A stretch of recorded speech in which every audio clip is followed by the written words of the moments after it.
Dans le vif du sujet, avec Enis Moraï. Et tous les mercredis matins, dans le vif du sujet avec Enis Moraï. Bonjour Enis. Bonjour Afef. Alors ce matin, on a le plaisir de recevoir un invité de marque, avocat, universitaire et homme politique tunisien. Et je te laisse le soin de le présenter. Je sais Enis, c'est un sujet que tu prépares depuis des semaines, n'est-ce pas ? Des semaines, oui, parce que l'invité est de marque et de choix et j'ai le plaisir donc de l'accueillir, mais je vais le présenter à ma manière. Oui, comme si d'habitude. vous le permettez. Mon invité est un technocrate discret et d'avenant, bien que parmi le tiers gouvernant. Héritant d'un portefeuille malmené par des prédécesseurs peu vertueux et abîmés, il réussit néanmoins à tirer son épingle du jeu, et de la justice y fit son enjeu. Parvenant à ramener juge et avocat à de meilleurs sentiments, on s'était tous demandé à propos de sa capacité de rassemblement. S'attaquant aux vrais problèmes des Tunisiens, il est parvenu à proposer l'amendement de la loi sur les stupéfiants. Il fit des mains et des pieds pour faire voter la loi sur le terrorisme. Hélas, c'était sans compter sur certains élus et leur laxisme. Son département est appelé à plus de rigueur, et j'espère que l'intimidation ne lui fera pas peur. Demeurent des points à éclaircir, comme celui de détenus morts et sur lequel on ne trouve rien à dire. Le bilan est plutôt positif dans l'ensemble. Hafd Ben Salah est un ministre aussi affable que respectable. Aujourd'hui, j'ai le plaisir de le convier à ma table. Voilà donc notre invité pour ce matin, Monsieur le ministre de la Justice et des Droits de l'Homme et de la Justice transitionnelle, Monsieur Hafd Ben Salah. Bonjour et bienvenue. Et merci d'avoir accepté notre invitation et de nous accorder de votre temps. Bonjour, c'est moi qui vous remercie de cette invitation et de l'occasion que vous me donnez de parler un peu de ce que je fais maintenant, c'est-à-dire parler un peu du ministère de la Justice, de l'indépendance de la justice, de l'année judiciaire qui va bientôt donc être fêtée, puisque depuis quelque temps on a renoncé à fêter l'ouverture de l'année judiciaire et que cette année, le 17 octobre, on va donc fêter avec l'instance provisoire de la justice judiciaire et le premier président de la Cour de cassation et des invités aussi, donc fêter cette année l'ouverture de l'année judiciaire. Et on sera sûrement présent à FEF pour célébrer donc, et pour assister à cette cérémonie. Tout à fait. Je vous laisse la première question. Voilà, comme d'habitude, donc il faut l'expliquer, Monsieur le ministre. Donc, Enis, il ne me donne la chance que de poser une seule question. Alors, pour la première question, la question dont j'ai envie de vous poser, qu'avez-vous fait pour respecter la feuille de route et revoir les nominations partisanes au sein du ministère de la Justice, Monsieur le ministre ? Bien, le ministère de la Justice, comme vous le savez, sont d'abord les magistrats, et les magistrats donc sont nommés sur proposition de l'instance de la justice judiciaire, l'instance provisoire, qui donc prépare un peu le Conseil supérieur de la magistrature. Donc il faut savoir que les magistrats ne dépendent pas au niveau de leur nomination du ministre de la Justice. Et cette année, donc, il y a eu ce qu'on appelle la nomination, le roulement, le roulement des magistrats, nomination de plus de 800 magistrats. Dans le cadre justement de cette instance, il y a eu bien sûr des contestations, des oppositions, et maintenant l'instance se prépare à déclarer donc les nominations définitives pour cette année au cours des jours qui vont venir. Tout cela pour dire que le problème donc des nominations ne se pose pas au ministère de la Justice comme il se pose dans les autres administrations publiques. On parle, Monsieur le ministre, on parle essentiellement donc du cadre administratif, parce qu'on sait que le gouvernement de la Troïka, il a placé donc certains éléments, certains, je dirais, administrateurs, certains fonctionnaires au sein donc et des chargés de mission, je dirais, dans le cabinet essentiellement pour les emplois fonctionnels. Est-ce que vous avez respecté la feuille de route dans le sens où vous avez donc changé les chargés de mission qui étaient du moins donc partisans de certains partis politiques de la Troïka? Tout à fait. Comme vous le savez, les membres du cabinet sont liés au ministre et le départ des deux ministres auxquels j'ai succédé donc a conduit un certain nombre de voilà les deux donc partis, un grand nombre de chargés de mission et d'attachés de cabinet ont quitté spontanément donc le cabinet. Et moi-même j'ai donc fait venir votre staff. Voilà, j'ai pris des remplaçants donc qui ne sont pas du ministère. J'ai pris quelques membres du tribunal administratif, d'autres d'entreprises publiques. Et à part donc le cabinet, il y a les fonctions, ce qu'on appelle les emplois supérieurs au sein du ministère de la Justice, qui sont en même temps des emplois judiciaires, comme on appelle. Oui. Donc, dans la mesure où ce sont des magistrats qui occupent ces emplois, directeur général des affaires pénales, des affaires civiles, etc. Et donc ces nominations aussi obéissent à la même procédure, c'est-à-dire donc l'avis de l'instance supérieure de la justice judiciaire. Donc de ce point de vue, je pense que la feuille de route a été respectée. Elle ne posait pas de difficultés particulières, comme on l'a vu au niveau d'autres ministères, par exemple. D'accord. Monsieur le ministre, vous savez, nous sommes en pleine campagne électorale et je voudrais aborder avec vous donc une question d'actualité. Il s'agit des présumées falsifications des parrainages des candidats aux élections présidentielles. Est-ce que le ministère public, dont vous êtes légalement et structurellement, donc jusqu'à maintenant le supérieur hiérarchique, traitera de la question en toute transparence, peu importe le nom du candidat ou son influence? C'est-à-dire, on a vu des gens qui étaient très influents.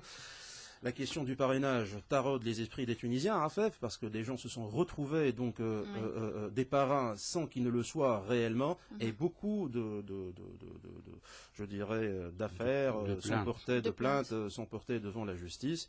Est-ce que vous allez donc traiter ces dossiers, peu importe les individus qui sont derrière, qui sont parfois influents, et est-ce que vous allez le faire de telle sorte que la justice puisse être un peu rapide dans je dirais, pour donner les verdicts dans ces affaires-là? Bien, il y a deux parties de la question. Pour la première partie, il est évident que la justice passera, que donc tous les citoyens sont égaux devant la justice et qu'il n'y aura pas de traitement de faveur, quelle que soit la personnalité ou la personne en cause. Bien sûr, je rappelle les faits. Il y a en réalité au moins deux cas de figure. Il y a ce qu'on a dit concernant certains députés qui ont donc reçu de l'argent en contrepartie de leur parrainage. Ça fait partie d'une enquête à part.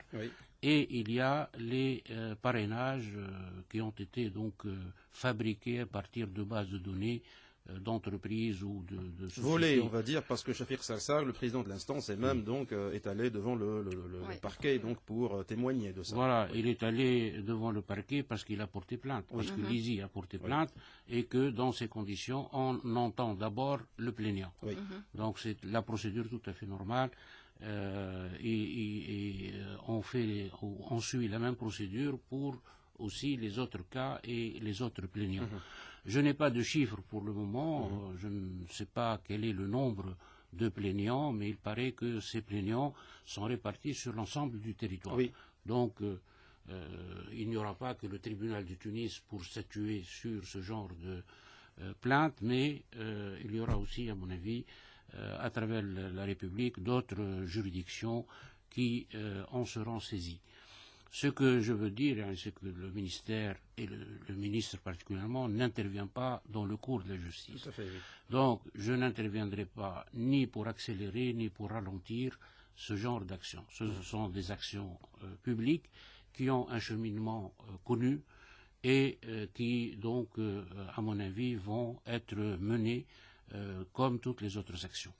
Monsieur le ministre, lorsque vous dites je ne vais pas intervenir, je sais très bien, l'homme de droit que vous êtes, donc vous n'intervenez pas bien que vous êtes le supérieur hiérarchique donc du parquet, mais la question qui se pose aussi, on peut se retrouver dans un cas de figure selon lequel donc un candidat aux élections qui réussit à s'investir de la magistrature suprême arrive quand même, vu les délais qui n'ont pas été, je dirais pas respectés, Rafef, mais des délais donc de retard à rendre les verdicts, et il peut se retrouver donc investi de la magistrature suprême alors qu'il est sous le coup d'une instruction judiciaire. C'est ça donc le souci, monsieur le ministre. Non, en principe, il y a deux niveaux. Il y a le niveau de l'ISI. C'est l'ISI qui arrête la liste des candidats, qui a validé les candidatures, et les candidats validés par l'ISI se présenteront devant les électeurs. Mais l'ISI n'a pas, justement, pour les élections présidentielles, c'est la loi électorale ici, c'est ça le problème aussi. À contrario des élections législatives, les candidats, l'ISI ne peut pas déchoir les candidats à la présidentielle. C'est-à-dire, elle peut tout à fait donc porter plainte, comme elle l'a fait, tout à fait. Et puis, donc, c'est à la justice de trancher. Voilà. Donc, c'est ça le problème aussi. Voilà. Et comme vous le savez, comme tout prévenu est innocent jusqu'à preuve du contraire, jusqu'à sa condamnation, donc on ne pourra pas, la justice en tout cas, à mon avis, n'a pas la possibilité d'empêcher un candidat poursuivi, et ça arrive dans le monde entier. Vous le savez bien, en France, par exemple, le Chirac était sous le coup de poursuites pénales lorsqu'il a été élu. Donc je pense que de ce point de vue, il n'y a pas de problème. Celui qui sera élu bénéficiera de l'immunité jusqu'à la fin de son mandat. Et après, évidemment, la justice reprend son cours. Mais il y a la prescriptibilité aussi. Non, lorsqu'une action est déjà engagée, elle ne peut pas être prescrite. Alors que, à mon avis, les autres candidats qui ne seront pas élus, eh bien, seront traduits devant la justice dans les délais normaux. Donc, à mon avis, de ce point de vue, il faut compter sur la sérénité de la justice, et les choses vont évidemment se décanter petit à petit. On sait qu'il y a beaucoup de rumeurs en Tunisie, on accuse tout le monde. Et finalement, après, on se rend compte que pour beaucoup d'accusations, il y a peu de condamnations. Ça, c'est une gymnastique tunisienne, on n'y peut rien. Justement, par rapport aux rumeurs, je ne sais pas, vous allez confirmer ou infirmer ces rumeurs-là. Est-ce que le nom de Mohamed Ali Suissi vous dit quelque chose? Bien sûr, bien sûr. Là encore, je pense que la procédure n'a pas été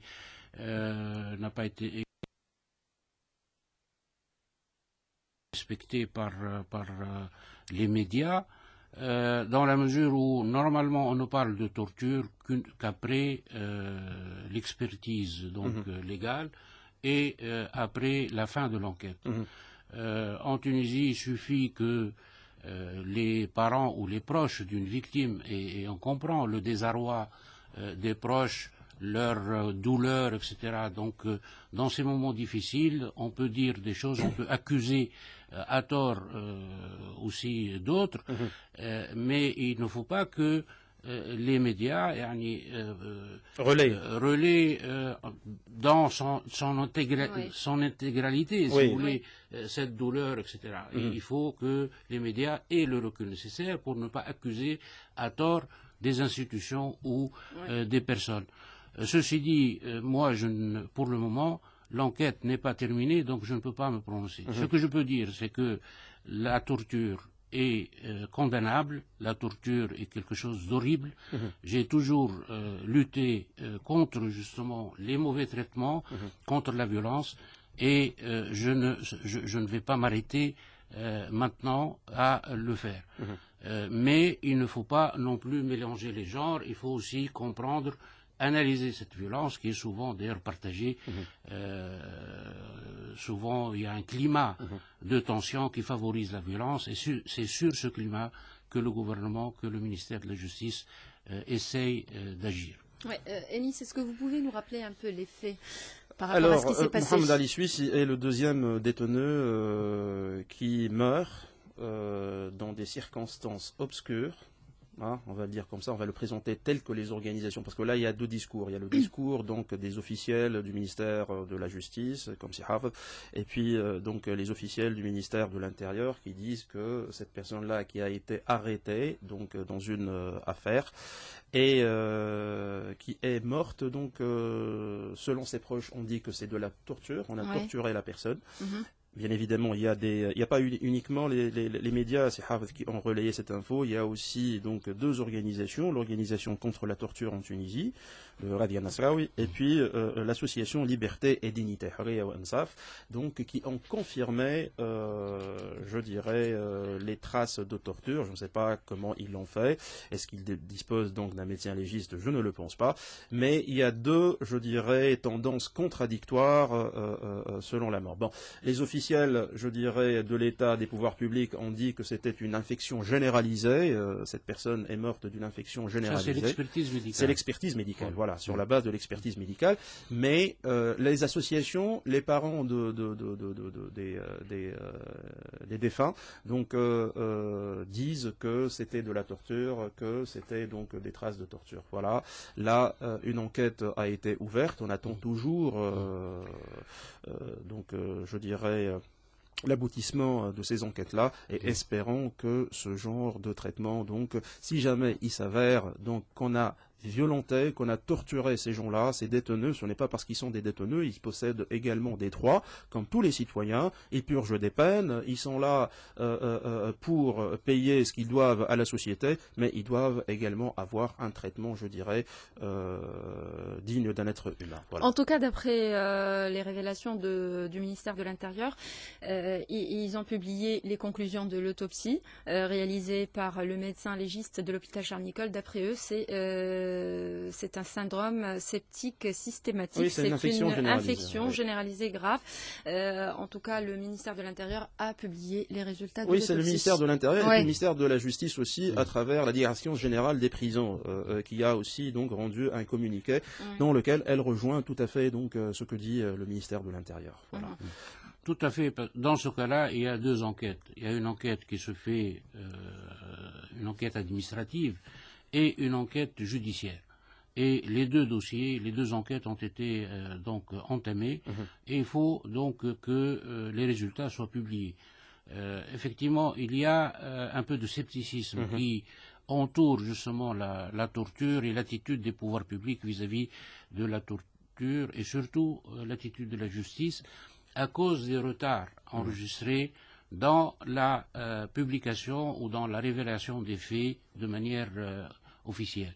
Donc moi, ce que je fais maintenant, c'est d'essayer de donner un peu plus d'énergie, si vous voulez, aux commissions, aux enquêteurs, etc., pour qu'ils agissent plus vite, pour qu'ils publient assez rapidement, si vous voulez, les conclusions, sans précipitation bien sûr, les conclusions de leurs travaux. J'ai noté par exemple qu'il y a à peu près 200 ou plus, 230 affaires concernant la torture, affaires pendantes devant la justice, et sur ces 230, il n'y a même pas 10% de ces affaires qui ont été tranchées. Donc, à mon avis, il faut faire un effort supplémentaire pour que ces affaires soient d'abord tranchées et que les conclusions ou les faits soient connus du public pour rétablir la confiance justement entre la justice et les justiciables, et pour aussi conforter un peu ou améliorer les rapports entre les agents des prisons, entre les policiers et justement les citoyens. Surtout que, je rajoute juste donc un élément à faire pour être impartial et exhaustif, que le ministère de la Justice comme le ministère de l'Intérieur ont subi à maintes reprises donc des diabolisations de la part de certains médias aussi, notamment en ce qui concerne par exemple la question de tractation et d'échanges entre des terroristes libyens et Ghantassi et Béchir lorsqu'on les a. Donc, on a même dit, et moi j'étais témoin de ça dans un média avec un journaliste très connu, que les portes de la Mournagé se sont ouvertes et 2 terroristes ont été donc relâchés contre la libération de Ghantassi et Béchir, les 2 diplomates en Libye, ce qui était donc tout à fait faux et s'inscrivant totalement dans le faux. Voilà, on va marquer une courte pause musicale et on se retrouve tout de suite après dans le cadre de l'émission Dans le vif du sujet. À tout à l'heure. Dans le vif du sujet, avec Enis Moraï. Et dans le vif du sujet se poursuit toujours sur RTCI. Toujours ravi d'avoir avec nous Monsieur le ministre de la Justice, des Droits de l'Homme et de la Justice transitionnelle, Monsieur Hafez Ben Salah. Tout à l'heure, donc, on a parlé de la torture et là, on va profiter également de la présence de Monsieur le ministre parmi nous pour parler des lois, notamment la loi antiterroriste et la loi sur les stupéfiants. Exactement, Afef, ce sont 2 chantiers auxquels le ministère de la Justice s'est attaqué avec une certaine, je dirais, labeur pour essayer donc de concrétiser un amendement et puis le passage d'une loi. On va commencer, Monsieur le Ministre, avec la loi sur le terrorisme, une loi qui est discutée à l'ANC, mais qui n'arrive toujours pas à être votée. Vous-même, vous avez déclaré dans les médias que le 28 octobre prochain sera discutée et votée, encore une fois, cette loi-là. C'est poser la question de savoir est-ce que moralement, il y a la possibilité que l'ANC continue son travail après les élections du 26 octobre, sachant que les décisions ne sont pas définitives, et que l'ANC revienne donc avec les anciens élus pour discuter et voter cette loi-là. Moi, je voudrais savoir poser une question, Monsieur le Ministre. Qu'est-ce qui a fait que cette loi-là ne soit pas votée dans le contexte dans lequel nous vivons, qui est un contexte maculé de terrorisme? Pourquoi elle n'a pas encore été votée? Oui, alors il y a plusieurs facteurs en réalité. Il y a d'abord la nature de la loi. Oui. C'est une loi organique. Une loi donc qui requiert une majorité renforcée. Oui. Majorité de 109 voix favorables. 50% plus 1. Oui. Voilà. Donc ça a été un obstacle, surtout que les députés n'ont pas été très présents. Souvent. On va dire, ils étaient complètement absents aussi. Donc, voilà, oui. Non, mais ils étaient. Non, je me souviens, en été, ils étaient complètement absents. Il y avait même la présence de Monsieur le Ministre, de tout son staff, et puis il y avait des gens qui séchaient, qui faisaient l'école buissonnière. Donc, oui, on va le dire. On reporte l'audience, enfin l'Assemblée, la séance est prévue pour 11 heures du matin. On la reporte à 3 heures, on la reporte à 4 heures, et après... Parce que le quorum n'est pas là. Voilà. Finalement, la séance se tient à 17 heures. Bien sûr, elle est levée à 18 heures. Ouais. Donc, et souvent, on n'arrive pas à maintenir les députés en assemblée, en salle.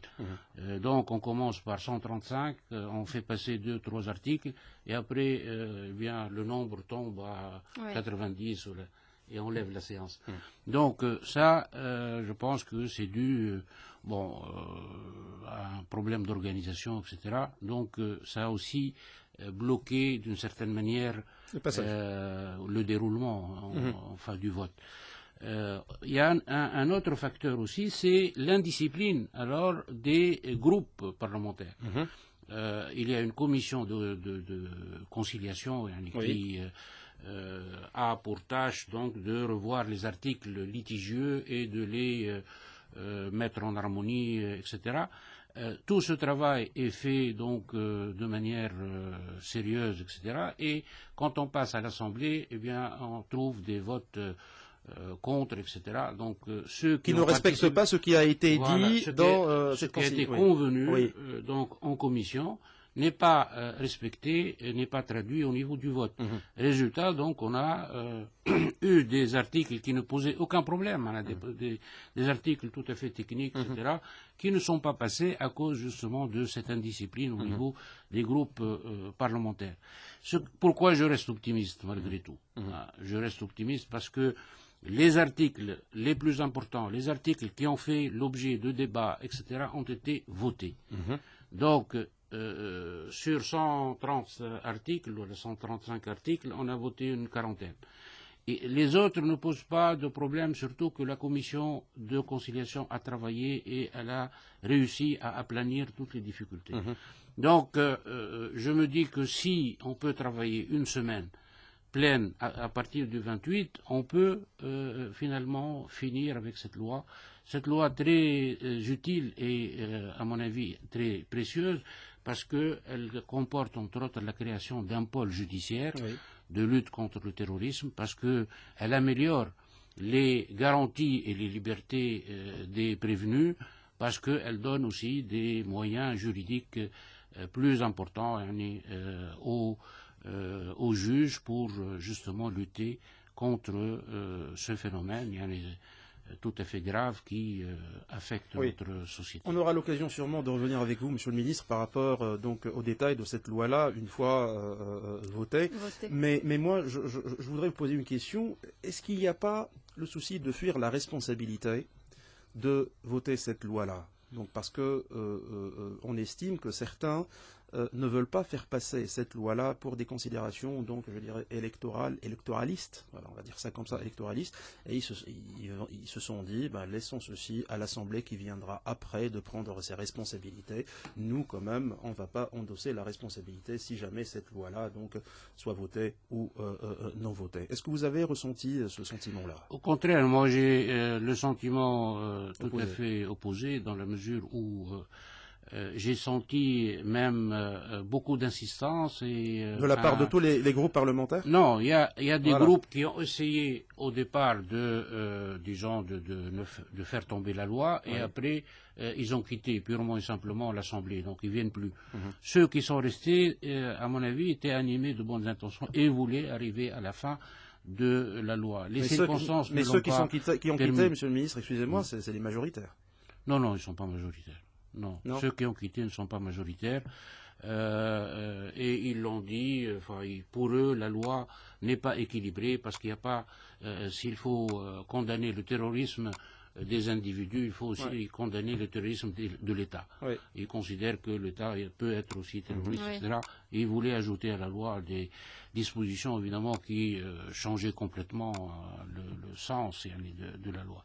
Maintenant, à mon avis, il n'y a aucun calcul politique, au contraire. Le vote de cette loi arrange tout le monde, parce que actuellement, les tribunaux appliquent la loi de 2003. La loi de 2003 est plus sévère. Elle est plus sévère surtout au niveau des procédures et des garanties, des libertés, etc., de l'atteinte aux libertés. Donc, la nouvelle loi est une amélioration pour même ceux qui pensent, qui sont les champions des droits de l'homme, etc. La nouvelle loi est plus satisfaisante, en tout cas moins critiquable que la loi de 2003. En plus, elle est plus efficace. Cette loi nouvelle, elle s'adapte mieux au contexte actuel. D'accord. Un deuxième chantier auquel vous êtes attaqué, c'est la loi de 92 relative aux stupéfiants. Et on a tous remarqué qu'il y avait donc cette sévérité dans l'application de la loi, notamment RAFEF, pour ceux qui consomment pour la première fois.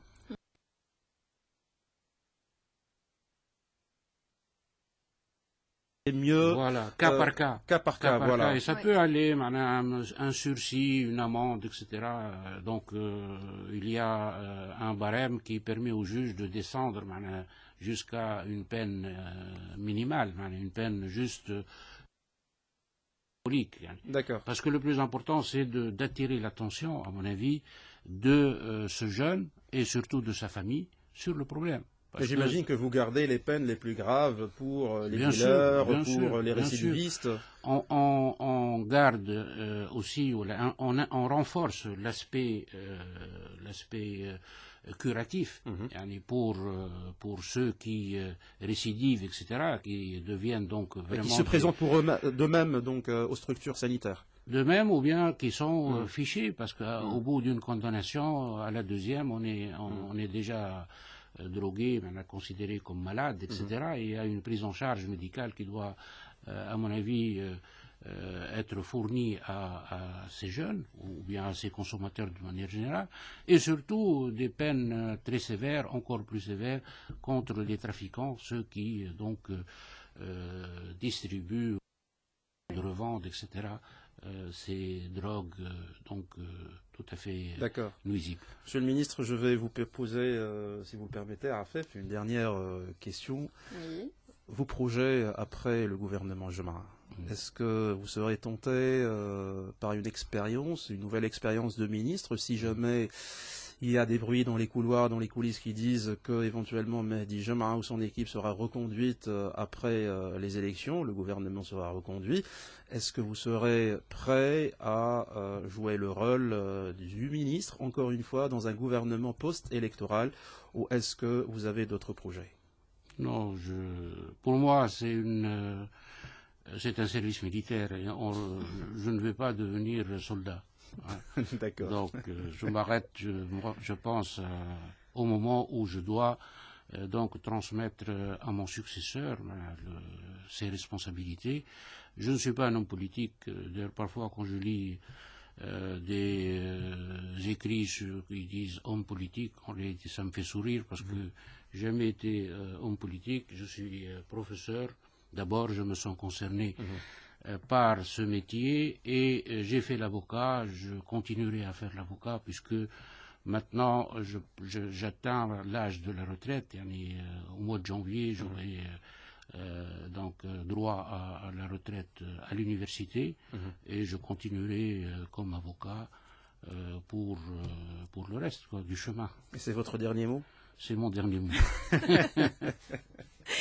Merci beaucoup, merci de nous avoir accordé cet entretien. Notre invité ce matin, avocat, professeur universitaire. On va enlever la notion homme politique tunisien.